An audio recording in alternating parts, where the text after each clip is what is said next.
Suchet. The right to a preemptive nuclear strike against China is now part of U.S. law. That's thanks to the National Defense Authorization Act.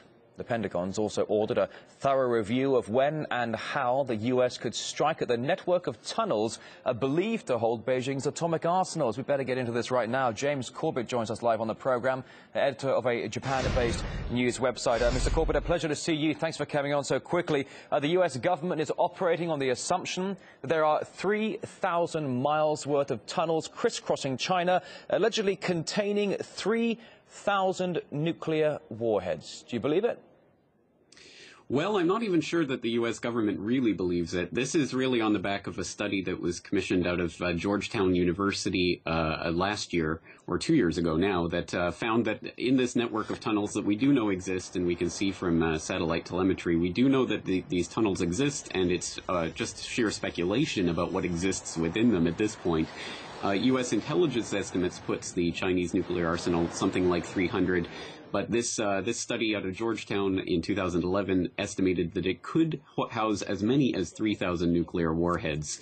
So basically, as part of the NDAA 2013, they're basically saying that now their Stratcom is going to have to commission a report to identify the potential problems involved in this and whether or not they'll be able to actually confront this with conventional or even nuclear forces in the event that they actually need to take out China's they're certainly assessing how big are these tunnels, how many warheads are in this tunnel. Previous reports had said 300, not 3,000. Now, we've got most of America's ballistic submarine fleet operating in the Pacific. We've also got more U.S. ships moving in that area. The Pentagon all the while promising to contain China and now planning for what they say a possible nuclear strike. Well, that's not exactly going to help already strained relations, is it?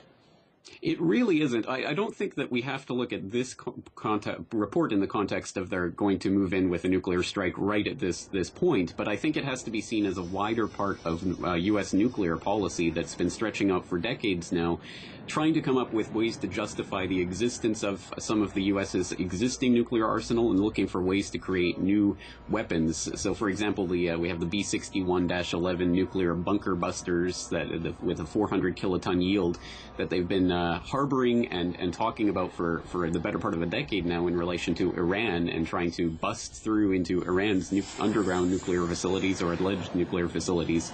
Now they're just shifting that rhetoric over to the Asia-Pacific as part of this Asia-Pacific pivot. I think to a certain extent this is just to justify the existence of the U.S. arsenal and to make sure that things like the New START, the Strategic Arms Reduction Treaty, basically gets scuttled before it really gets off the ground. And there's a lot in this new NDAA that really seeks to undermine the president's ability, should he ever want to actually reduce the nuclear stockpile. So I think the Congress is definitely trying to get their foot in the door and stop any types of arms reductions before it can actually be implemented. There are certainly some that really say that the American president is powerless when it comes to going head-to-head with the military-industrial complex. Certainly at this point, though, we've been getting reports that there have been some rather peculiar high-altitude jet forays between China and Japan.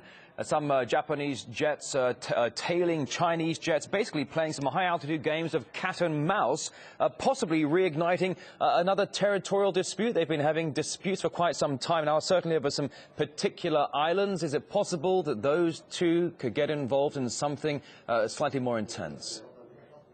It certainly could, and of course, the more bellicose that the U.S. becomes against China, the more safe Japan will feel in either threatening or responding to Chinese aggression. So, I think it really only serves to put a match next to this powder keg that is the Asia-Pacific region, especially now that really this is heating up and the American attention is turning here. I think we're going to see more and more of these types of situations coming along that could justify even further military intervention. So we have to look at these types of nuclear rhetoric that's coming out right now, not necessarily as an intent to strike anytime soon, but certainly as something to keep our eyes on as this rhetoric continues to ratchet up. Well, as you well know, Mr. Corbett, the U.S. has been increasing its military presence in the Asia-Pacific region for quite some time now, certainly over the past 2 years, increasing it in somewhat called fairly drastic measures. Now a report of them examining possibly 3,000 miles loaded with nuclear warheads crisscrossing China.